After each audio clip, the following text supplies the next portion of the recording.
Welcome to my paradise. Assalamualaikum warahmatullahi wabarakatuh. Selamat berjumpa kembali dengan Bapak di channel YouTube MA Hidayah Ibun. Sebelumnya Bapak ucapkan banyak terima kasih kepada seluruh siswa kelas 10 dan kelas 11 yang telah bergabung dalam Google Classroom.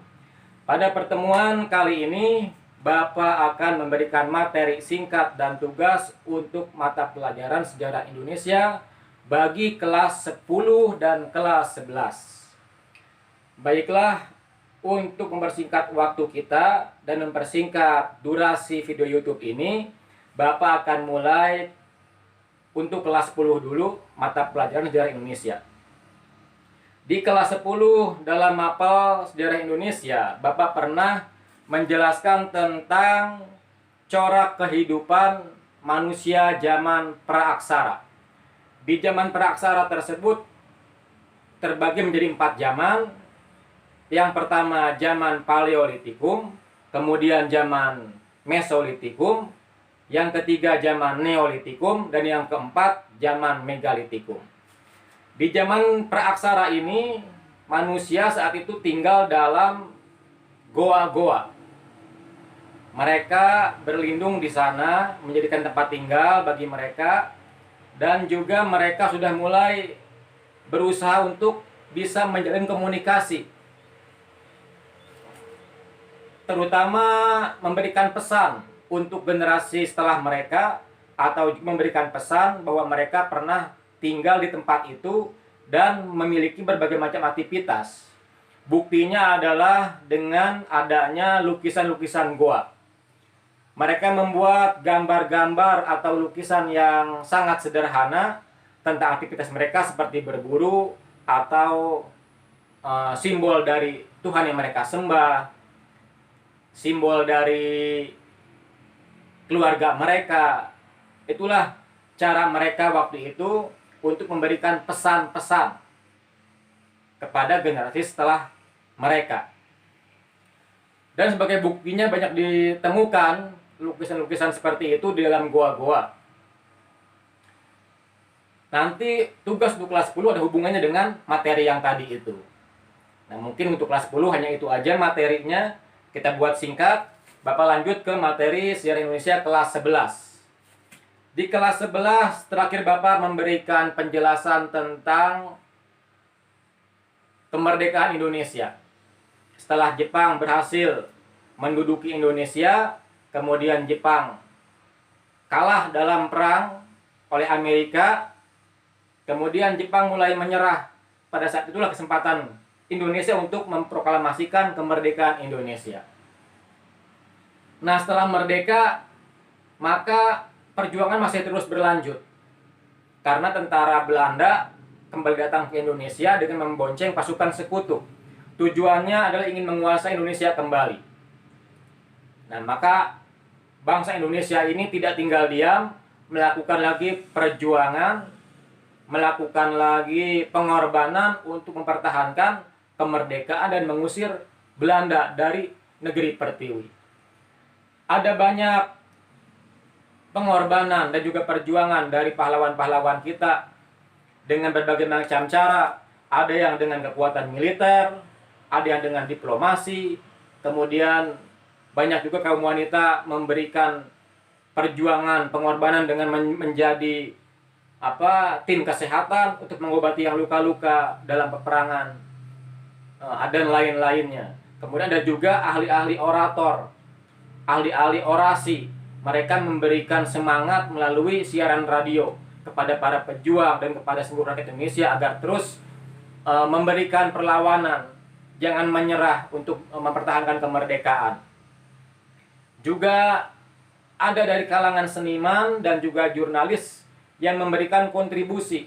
Mereka membuat tulisan-tulisan dalam surat-surat kabar, dalam pamflet, dalam selebaran tentang agar perjuangan kita ini bisa dilihat oleh dunia.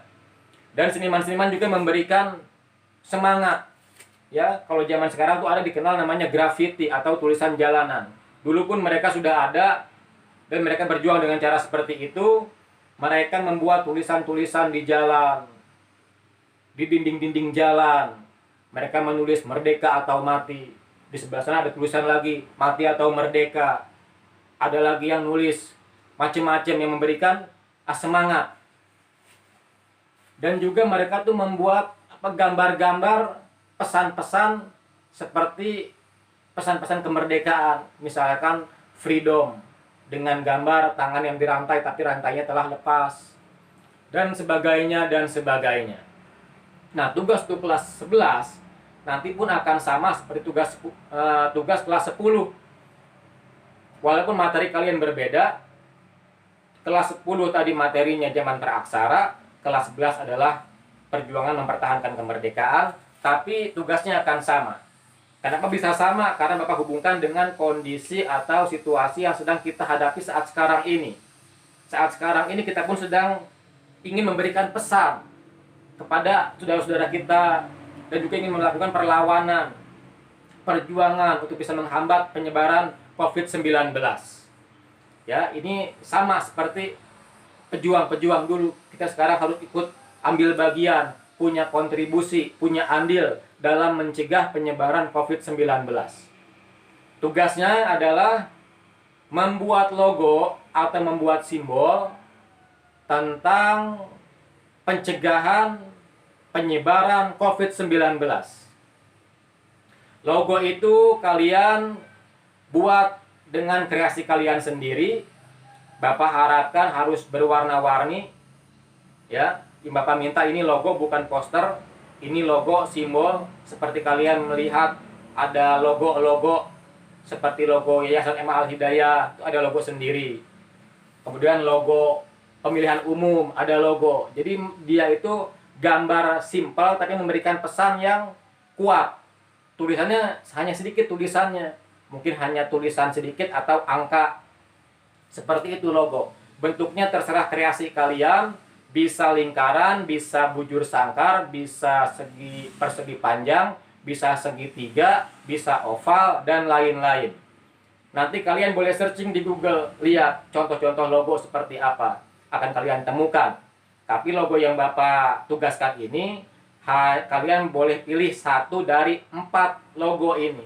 Yang pertama ini logo tagar belajar di rumah. Kemudian yang kedua logo tagar cuci tangan pakai sabun. Yang ketiga, logo atau simbol tagar social distancing. Yang keempat, logo atau simbol gunakan masker. Di antara 4 ini, kalian pilih salah satu, buat dengan serapih mungkin, semenarik mungkin, di kertas HVS boleh, di kertas buku gambar boleh, dan kalau kalian gambar, buat logo jangan asal-asalan. Kalau kalian memerlukan membuat lingkaran, gunakan jangka. Kalau mau membuat kotak, gunakan segitiga, gunakan penggaris. Jadi presisinya bagus, gambarnya pun akan bagus. Tidak asal-asalan.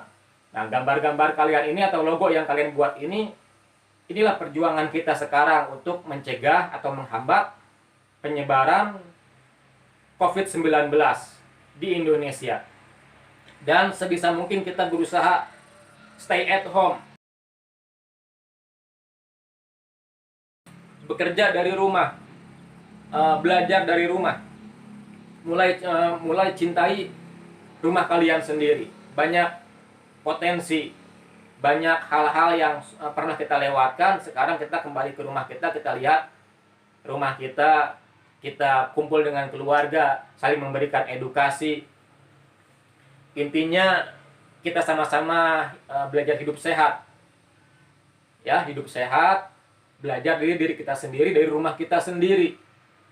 Kembali ke tugas lagi, seperti biasa, tugasnya dikumpulkan 1 minggu kemudian.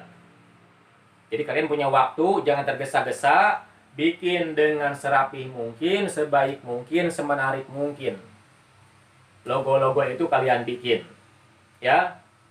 Nah, itu materi singkat dari Bapak tadi untuk kelas 10 sudah, untuk kelas 11 juga sudah, tugas juga sudah. Kalau kalian masih belum paham, silakan diputar ulang dari awal lagi videonya, lihat lagi, cermati, lihat baik-baik, Kalaupun masih kurang mengerti, boleh kalian mengirim pesan kepada Bapak, bisa lewat WA atau SMS atau lainnya, supaya kalian bisa mengerjakannya dengan benar. Kemudian cara mengirim tugasnya, Bapak sudah berikan caranya.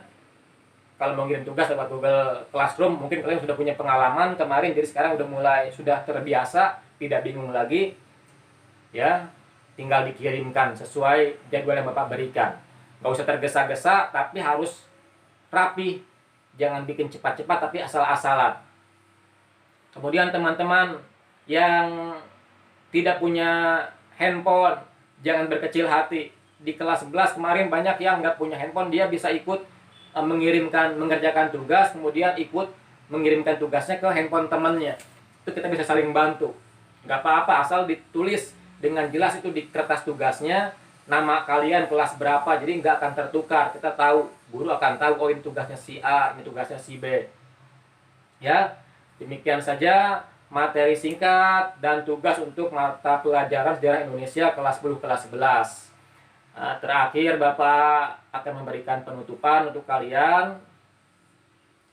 Penutupannya singkat. Belajarlah untuk tetap mengikuti anjuran dari pemerintah dan anjuran kesehatan. Karena yang kita hadapi ini sangat berbahaya. Kenapa berbahaya? Karena dia tidak tampak, tidak terlihat oleh mata kita. Jadi kita nggak tahu ada di mana dia ini sebenarnya.